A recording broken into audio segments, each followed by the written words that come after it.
Hello, I'm Ariana Karp, the Artistic Director of the International Shakespeare Center Santa Fe, and I'm delighted and honored to have this opportunity to tell you a little bit about our company. Special thanks to Theater Santa Fe for facilitating this project and for continuing to support the theater community during this very difficult time. The ISC is dedicated to making Santa Fe a destination for world-class Shakespeare.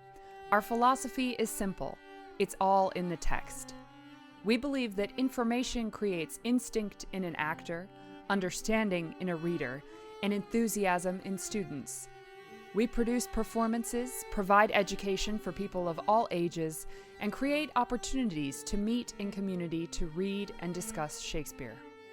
The ISC is also passionate about providing opportunities for local actors and audience members to further their artistic and intellectual explorations through exposure to global artists.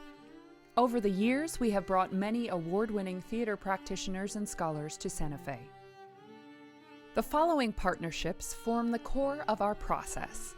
The company, which I direct. The ISC Company is a fluid group of actors, directors, and production teams who work together to produce a summer rep season. Integral to our work is ensemble building and providing ownership over Shakespeare's complex text. We do this through an extensive table work process and then get the plays up on their feet to let them hop, skip, and jump.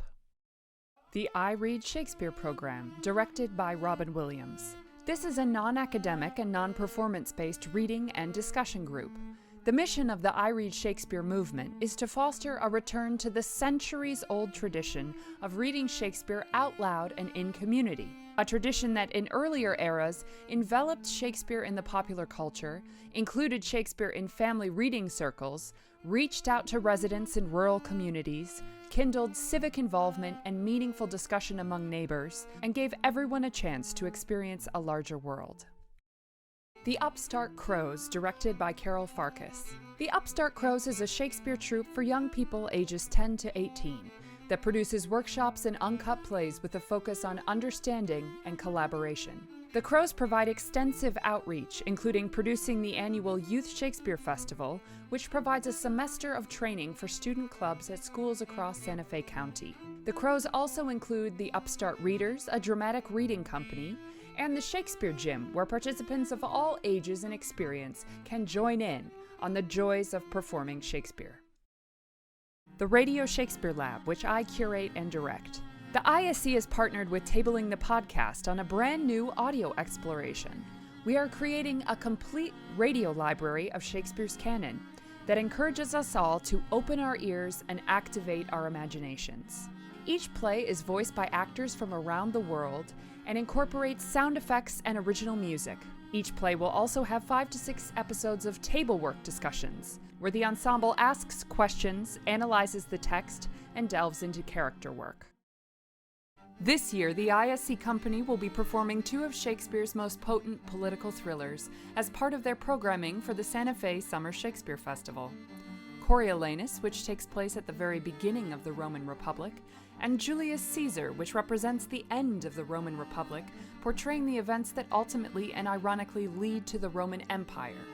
We are planning for our performances to run from late August through early September. Coriolanus will be directed by Edward Deraney, who was with the Stratford Festival of Ontario for 21 years as a director, teaching artist, and the director of education. Both the plays are dealing with massive change, political change and social change within the empire that they're dealing with. And I just couldn't think of I can't think of programming something better than these 2 plays in this moment, because and I don't want to even concentrate on just the States, because that would be myopic of me. But it is happening in the States. You've left one era into another, and it's proved to be violent in your country. Yeah. It has divided, and it has also brought people together in a strange sort of way. So you're kind of dealing with the same issues, similar, that they were dealing with back then, just in a massively different way, obviously. But it's the fabric of society. And if you look around the world, those same things are happening in other places. There are other countries that are reaching tipping points because their leaders are not listening to their people. So these people are desperate. And that's really the energy of these plays, right? What I think is brilliant about these plays is that you get to see what happens when people are ignored that way and how they rise up against the system. And I think these plays are so much reminders of the fact that we still haven't learned the lessons of history. I mean, I'm really hopeful, as with you, I know you are, that the whole point of this is that those audiences then continue the conversation, the discussion. Yeah. And keep that alive, and hopefully they can make those correlations to parts of their lives, right?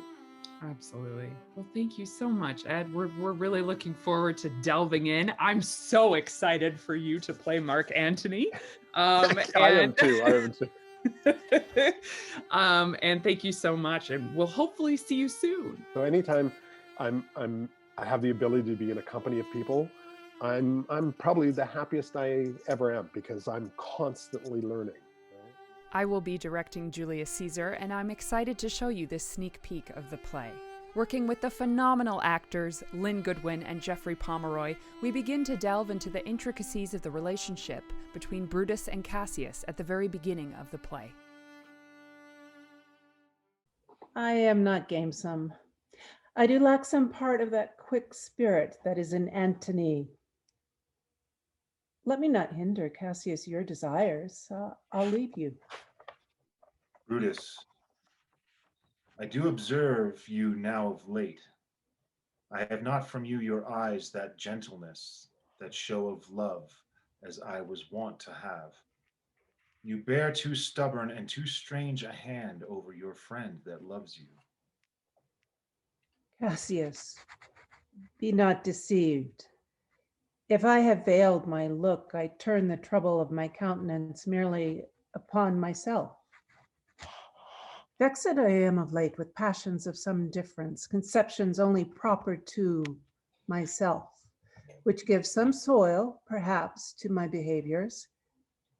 But let not therefore my good friends be grieved, among which number, Cassius, be you one, nor construe any further my neglect, than that poor Brutus with himself at war forgets the show of love to other men.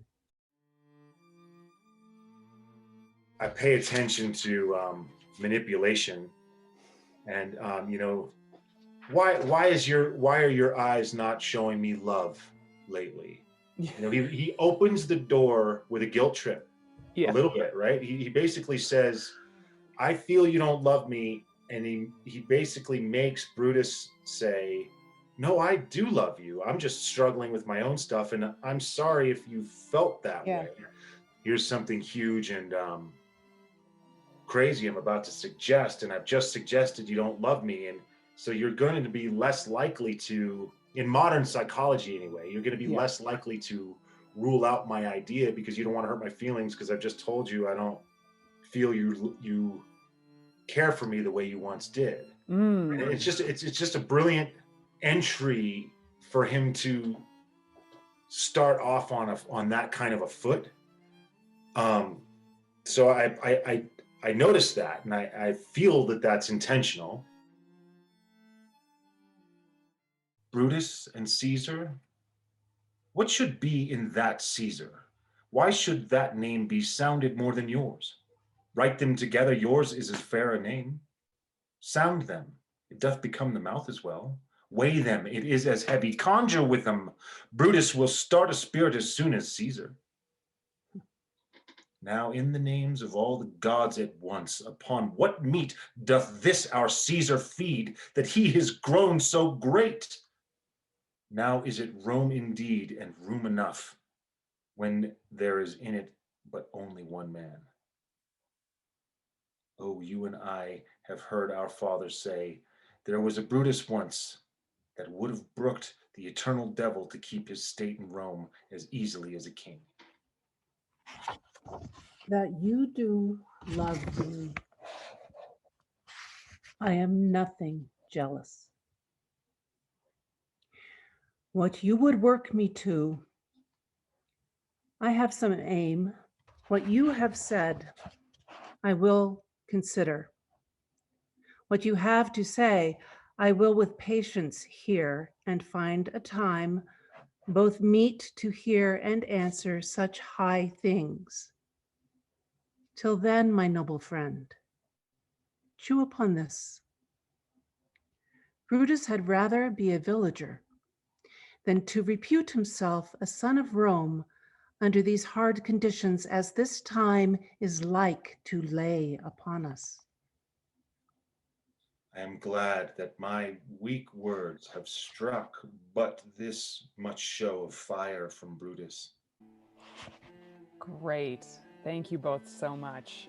I think there's something so chilling about those last two Cassius lines, which are all monosyllables. There's something so deliberate, and it's like, okay, I've put the knife on the table, and I'm just gonna let you think about it. Yeah. Yes, like Brutus is nibbling on the worm. Yes, indeed. Did anything surprise you as you were going through?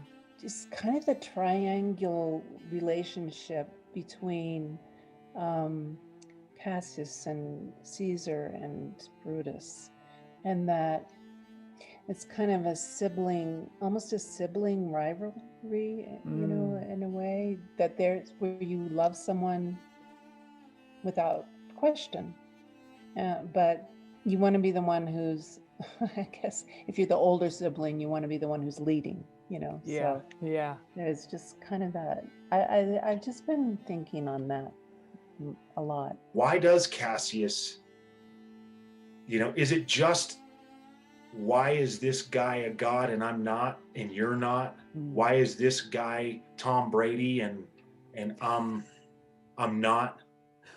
And I can't stand that? Or is there something a little more noble to it? At least is there a more noble, hey, look, this is a republic and our leader should not be a god. That's not of the people. Is there something more noble to his dislike of Caesar, or is it pure jealousy? I think it's a wonderful question of the personal versus the political motivations that drive these characters, and it's something I'm really looking forward to diving in more. They do, to me, seem to have different sort of internal rhythms. It's also what carries their relationship forward in the play, so that when there's that confrontation scene, on the field, where they're screaming at each other, they just, this comes to a head, and it's like basically starts in the scene, and that's just our kind of the building blocks of I think forward motion with both of them. What a privilege, and thank you both so much. Thank you so much for watching, and we hope to see you this summer. To join our mailing list and get the most up-to-date information, you can visit our website at internationalshakespeare.center. Stay safe out there.